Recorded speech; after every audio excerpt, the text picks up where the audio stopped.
We have to be very careful when we use language to describe certain behavior. There's history in this city. I mean, to refer to children as like baby Al Capones is not appropriate. That's Chicago Mayor Brandon Johnson yesterday during a media Q&A about an hour long, ranging from everything talking about, the crime in Chicago, the youth being arrested over the weekend, and even immigration. Welcome in Springfield's Morning News. I'm Greg Bishop on 92.7 WMAY. Springfield's News and Talk. You can follow me anywhere. Just search Bishop on Air, and we can connect that way. Twitter, or X, formerly known as Twitter, YouTube, Facebook, even Instagram. Follow me there and we can connect. But of course, you can always chime in live and local at 217-629-7970. Again, 217-629-7970. I'd love to hear your thoughts on Chicago Mayor Brandon Johnson talking about crime. And in particular, the mayor asked about what some characterized as mob activity in Chicago over the weekend, with young people being arrested, 40 some odd young people being arrested because of damage being done to property.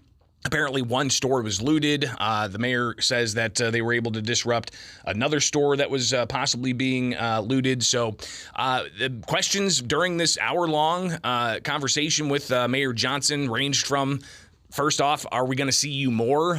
There have been a lot of news events that just say B-roll only, meaning no media availability. And it's a far cry difference from previous mayors that had regular media availability. So Mayor Johnson talked about that. He said he's going to work better to be in front of the media more. He also talked about upcoming gatherings, Lollapaloozas this weekend. He talked about how he's a celebrity now, getting shout-outs from Beyonce, and now other celebrities are wanting to meet him. He talked about NASCAR a little bit and the need for more economic activity from these large events. But he also addressed the immigration issue and the resources being used to house migrants in the city of Chicago. And in relation to New York Mayor Adams saying that this has got to change. They can't handle it anymore, and they're actually discouraging people from heading to New York. Will Chicago follow suit? And what happens with Chicago's sanctuary status as a city that doesn't enforce federal immigration law? But let's get to the crime issue. Again, the Chicago mayor holding a media availability yesterday, laying out, the issue of crime and how his administration's handling this. And you can hear the back and forth from members of the media asking questions about the 40-some-odd youth that were arrested. And here's how that conversation played out yesterday during the news events. Well, look, as I said multiple times, and everyone knows this to be the case, I'm fully aware of what I inherited. The 90s were especially tough. I remember that. I was in high school. We had almost 1,000 people being murdered every single year. What we know, particularly in this moment, my administration, that constitutional policing is critical. And so I really appreciate, very much so, how many of our law enforcement rank and file members have really stepped up to be more of a system of care and calm versus a system that has unfortunately been deemed to be far more harsh and severe. And those levels of sensitivity as we bring calm and structure to the city, that's a unique approach. Many people expect, us to treat people undignified. My administration is different. And as far as its effectiveness, I would just say like this, that some of the trends that we are witnessing, the number of trends that we have intercepted over the course of these first, how long has it been now, y'all? 12 weeks? It's been tremendous. And so that's because there's been a real strategic effort on the part of my administration to coordinate with civic leaders, with community-based organizations, again, with city departments. And so we're seeing some of the fruit of that labor, and I'm grateful again that the men and women who serve this city on the front line are providing the type of system of care that's going to be necessary in order to bring structure and calm in the city. Quick follow-up, when you say trends, what do you mean? Can you give us an example of a couple of the trends you're seeing? Oh, you're not aware of some of these large gatherings? You're talking about the mob actions? Well, no, that's not appropriate. We're not talking about mob actions. I didn't say that. What happened Sunday? Okay, hold on a second, okay? Respectfully, these large gatherings, That caused damage. these large gatherings, just hold on a second, y'all. I promise you, we have time to talk. It's important that we speak of these dynamics in an appropriate way. This is not to obfuscate what is actually taking place, but we have to be very careful when we use language to describe certain behavior. There's history in this city. I mean, to refer to children as like baby Al Capones is not appropriate. So let me finish, please, okay? What I'm saying is that when you ask for very specific examples, there have been other attempts to have large gatherings, and we've intercepted those attempts. Mary Ann, do you have a question? I just need to follow up. Were those children singing? I don't know how old all these individuals were. I don't. I do know that the system of care that we are building to bring structure and calm to the city of Chicago, to make sure that no harm comes to any resident of this city, that we're very much committed to building that better, stronger, safer city. So it's Chicago Mayor Brandon Johnson talking about the crime and how he's not really appreciative of how some members of the media have described at least the weekend activities where 40-some-odd youth were arrested. And while the mayor was asked about the mob activity, he says, don't call it mob activity, not appropriate to call individuals who are young, baby, Capones, I think he said. So interesting to hear that, his focus on the language that's being used to describe these events, even though he acknowledged that a store was looted and another store was possibly, kept from being looted and damage being done on the properties. So obviously, interesting choice of words. But that wasn't the only major issue that the Chicago mayor addressed yesterday during the news conference. He also was asked about the immigration issue. But I'd love to hear from you at 217-629-7970. Your thoughts on the mayor's use of language here. So stay tuned. We'll get to that. We'll revisit the moment he kind of went back and forth with the media, but also we'll hear what the mayor has to say about immigration and how the city is possibly or not going to reflect what New York is putting out in their messaging, saying, don't bring your migrants to New York. We cannot handle it. So stay tuned. We'll get to that coming up here. Again, your phone calls welcomed at 217-629-7970. Oh, you're not aware of some of these large gatherings? You're talking about the mob actions? No, that's not appropriate. We're not talking about mob actions. I didn't say that. What happened Sunday? Okay, hold on a second, okay? Respectfully, these large gatherings, That caused damage. these large gatherings, just hold on a second, y'all. I promise you, we have time to talk.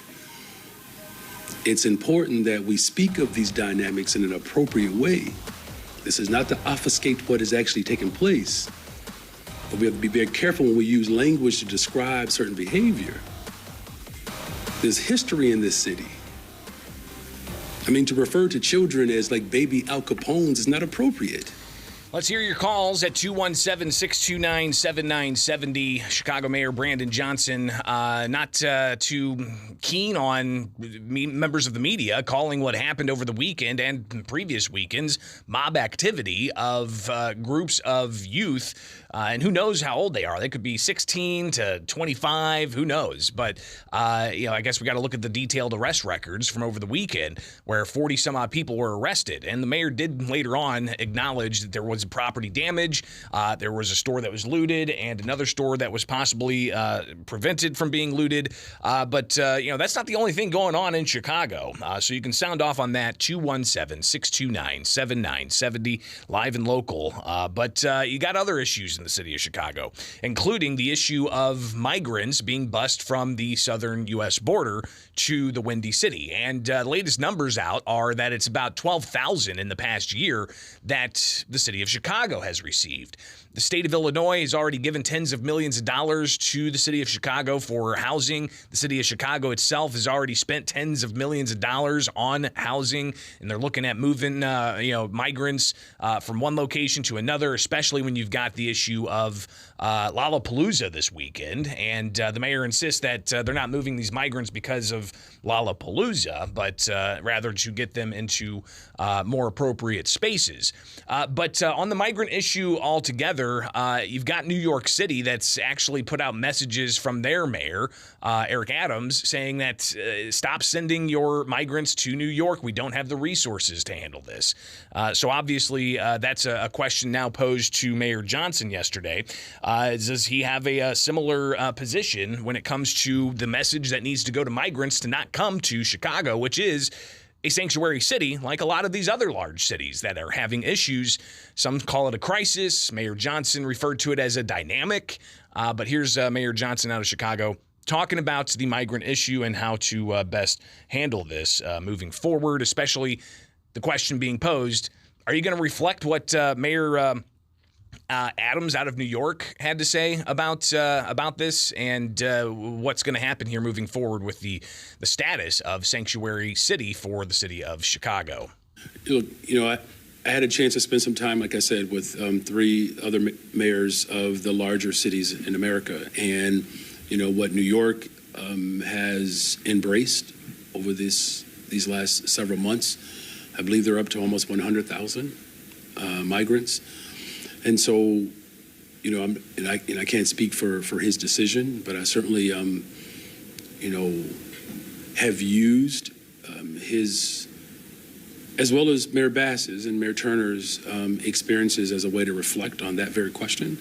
And here's what I'm committed to doing.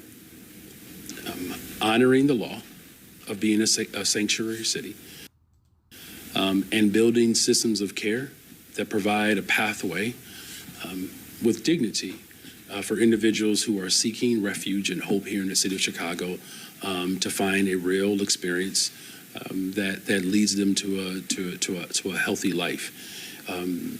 As we build that structure, I'll be better prepared and positioned to be able to have an assessment on how we move forward beyond that point. Now, as I said before, I don't remember who asked this question. I think it might have been you, about talking to other villages around the city of Chicago and the collar counties. What I'm encouraged by is that people recognize that it is not just on the city of Chicago to hold this moment, that we all get to play a part, and people are responding to those calls, and we're looking forward to building the type of consensus that's going to be needed so that we don't necessarily have to rely upon one city to respond to this moment.